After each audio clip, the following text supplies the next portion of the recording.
expondo a sã doutrina. Boa tarde a todos. Boa tarde.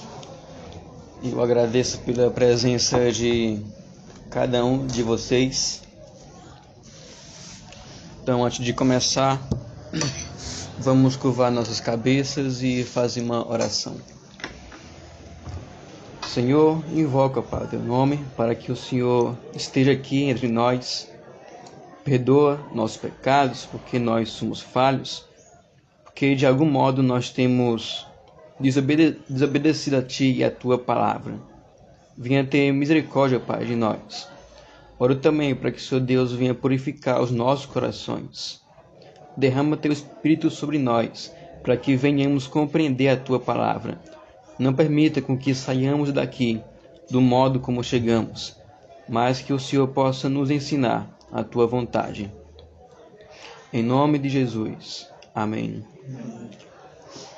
Então, como eu também já havia falado, nós vamos estudar sobre o Evangelho, que tem 4 pontos principais: criação, queda e redenção. Criação, queda, redenção e consumação.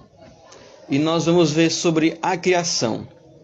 E desde a semana passada, desde a segunda-feira da semana passada, eu estava gravando em áudio. E hoje é, para assim dizer, mais uma aula, entre aspas. Então eu convido os irmãos a abrirem suas Bíblias em Gênesis capítulo 1. Cadê todas as Bíblias? É teimoso, né?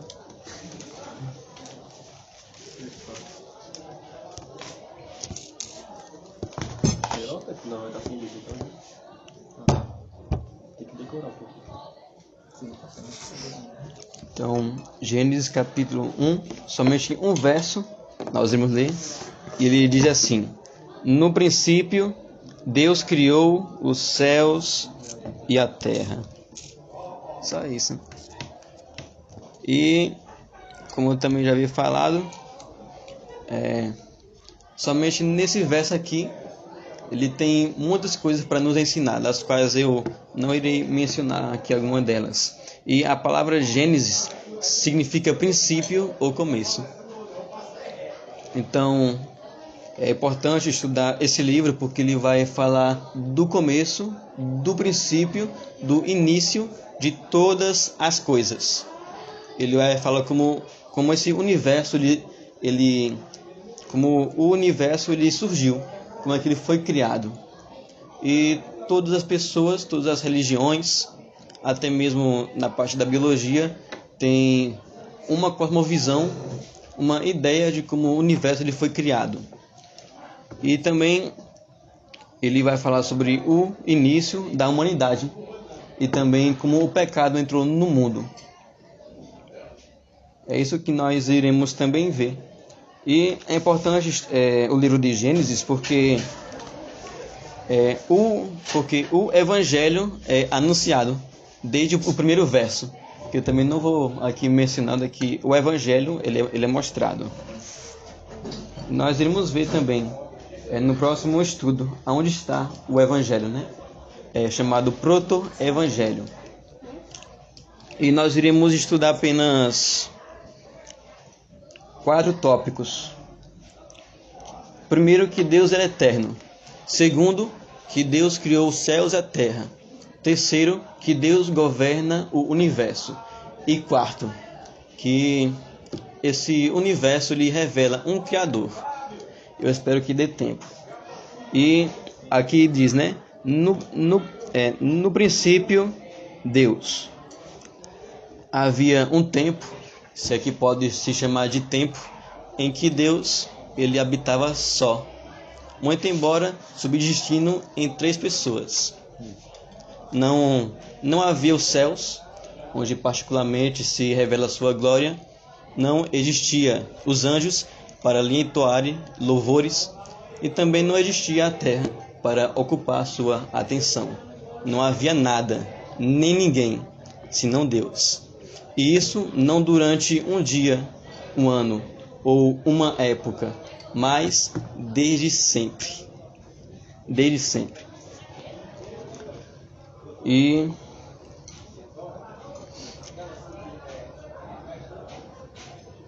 como também já disse Adalio Pink, durante uma eternidade passada, Deus esteve só, completo, suficiente, satisfeito em si mesmo e não necessitando de nada. Então é por isso que Moisés ele escreve o Salmo 90 e o verso 2 ele fala assim: antes que os montes nascessem e tu formasses a terra e o mundo, de eternidade a eternidade tu és Deus. E é bem interessante também o que a W. Pink também lhe diz. Ele é solitário em sua majestade, único em sua excelência, incomparável em suas perfeições. Ele sustenta tudo, mas ele mesmo é independente de tudo e de todos. Ele dá bens a todos, mas não é enriquecido por ninguém. Isso está lá no livro Os Atributos de Deus, de A.W. Pink, página 13, que ele vai falar sobre a solidão de Deus, a eternidade. Então, o primeiro verso nos ensina que Deus ele é eterno e que Deus ele governa desde a eternidade, de acordo com o Salmo 55, verso 19. Deus ele sempre esteve no seu trono. Ninguém colocou ele lá. Sempre esteve lá, desde sempre e até hoje, e sempre estará lá. E a segunda coisa que esse verso nos ensina, que está bem claro, que no princípio Deus criou os céus e a terra. E eu até tentei memorizar também um pouco da sequência, né? Quando ele criou as coisas. No primeiro dia ele criou a luz, não vou dar muito detalhes. No segundo dia ele criou os céus. No terceiro dia ele criou a terra, aquela porção seca, e também criou a vegetação. No quinto dia ele criou as estrelas, o sol e a lua. No quinto dia? Não, foi no quarto dia, na verdade. E no quinto dia ele criou as aves e as criaturas marinhas.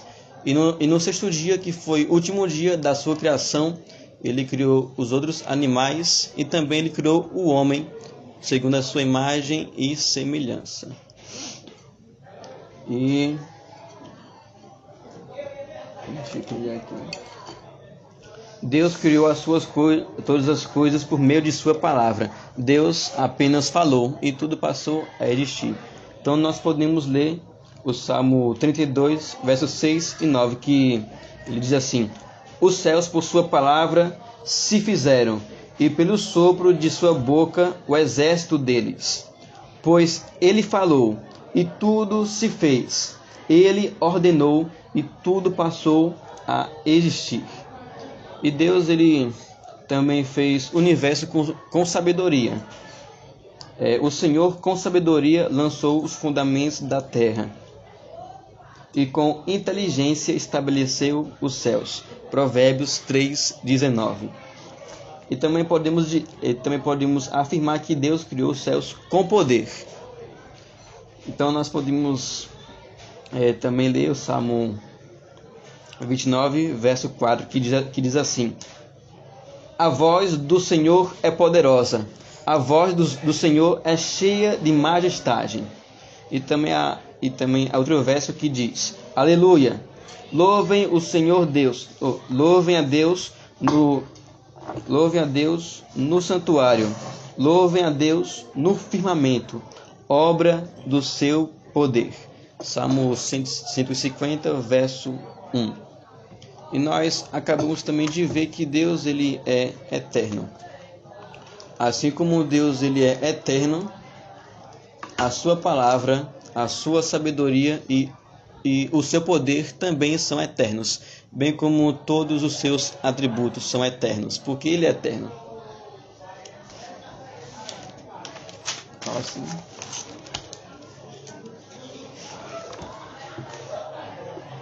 E eu também queria destacar que Deus lhe deu a ordem da multiplicação, quando ele criou os animais, né? Ele abençoou. dizendo para que eles fossem fecundos. Ser fecundo é ser frutífero, encher a terra. Isso foi no verso 22 e no verso 28, depois que ele criou o homem e a mulher, ele deu essa ordem também. Sejam fecundos, multipliquem e encham a terra e sujeitem-na, né? Tenham domínio sobre as aves do céu, os peixes do mar, sobre todos os animais. Então isso é uma ordem de Deus, né? Ter descendentes, ter filhos. Também outra coisa, que todos os seres que Deus criou, até mesmo o homem e a mulher, eles eram vegetarianos. Eles não comiam carne.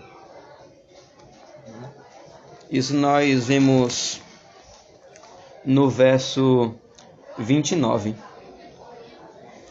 e 30 também. E por fim, nesse segundo tópico, nós podemos dizer que Deus criou tudo perfeito. Tudo perfeito. E se o homem no dia de hoje ele come carne, é porque Deus permitiu, né? Porque não existia esse negócio de cadeia alimentar. Isso foi só uma das consequências do pecado, que também deformou toda a criação. Ok? Então, vamos para o terceiro tópico, que Deus governa o universo. Eu também queria falar um pouco da providência. A palavra providência significa cuidado. Que Deus cuida da sua criação, bem diferente dos deístas, porque os teístas, eles creem que Deus criou os céus e a terra e ele não abandonou o universo. Já os deístas, eles creem que Deus criou os céus e a terra e abandonou a sua criação. Mas nós cremos que Deus, ele governa o universo. Ele não nos abandonou. E ele está aqui agora entre nós, ouvindo a sua palavra ainda mais. E nós podemos ler também o Salmo 104 sobre a providência. Salmo 104, verso 10 a 15, ele diz assim: Tu fazes rebentar fontes no vale, cujas águas correm entre os montes. Dão de beber a todos os animais do campo. Os jumentos selvagens matam a sua sede. Junto delas as aves do céu têm o seu pouso, e por entre a ramagem elas se põem a cantar. Do alto da tua morada regas os montes. A terra farta-se do fruto das tuas obras. Fazes crescer a relva para os animais, e as plantas que o ser humano cultiva, para que da terra tire o seu alimento. O vinho que alegra o coração, e o azeite que lhe dá brilho no rosto, e o pão que lhe sustém as forças. E todo esse capítulo do Salmo 104 vai falar de Deus, o Criador. E esse verso aqui que nós acabamos de ler, ele deixa muito claro que Deus é quem envia a chuva.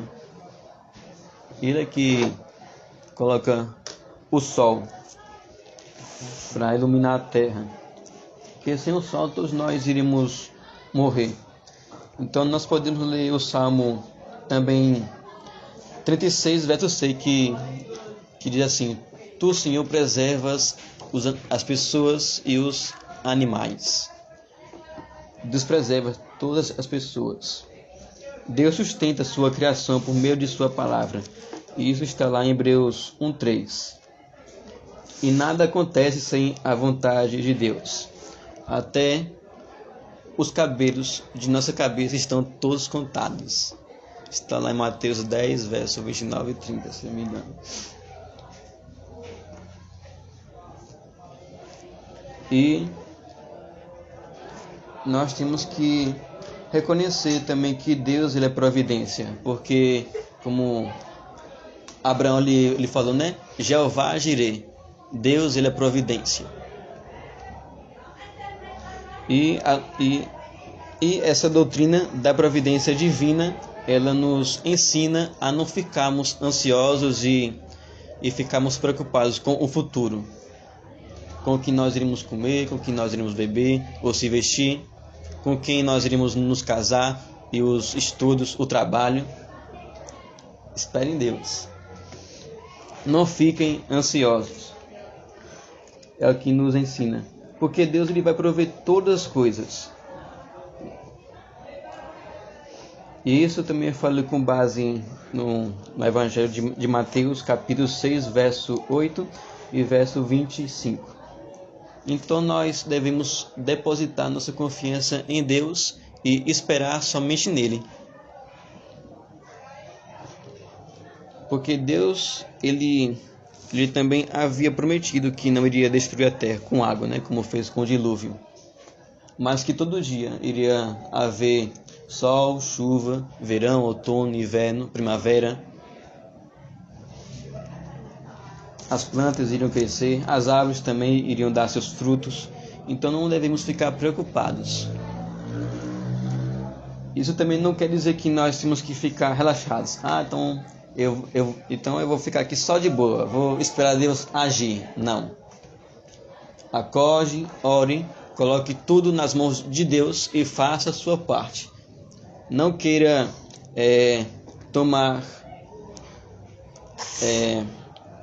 querer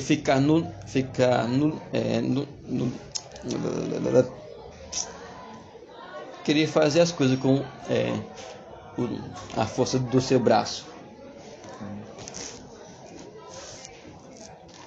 Ok? Então vamos aqui para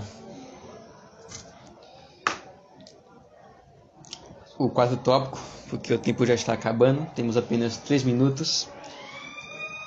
E toda essa criação ela revela um Criador, porque toda esse universo ele tem ordem, tem beleza e tem finalidade.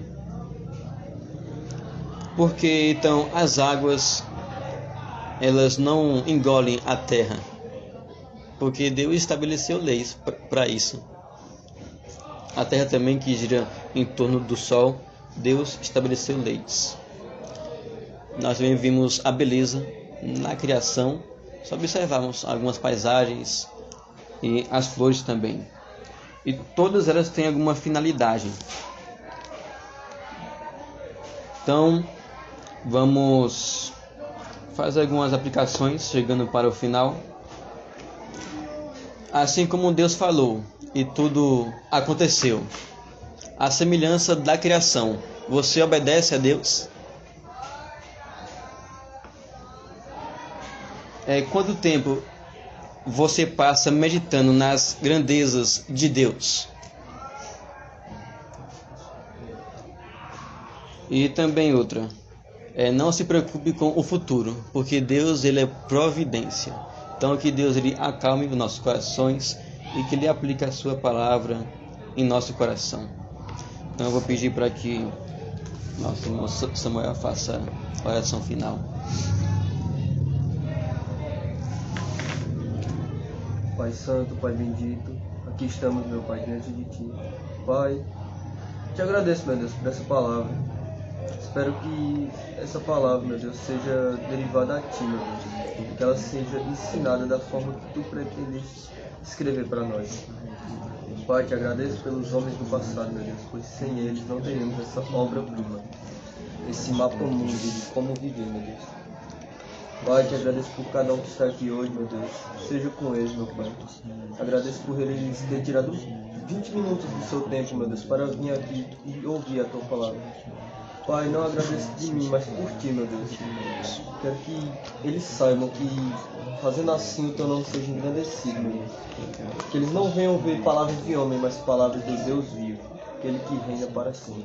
É isso que eu oro e te agradeço. Em nome de Cristo Jesus, nosso Senhor. Amém. Amém.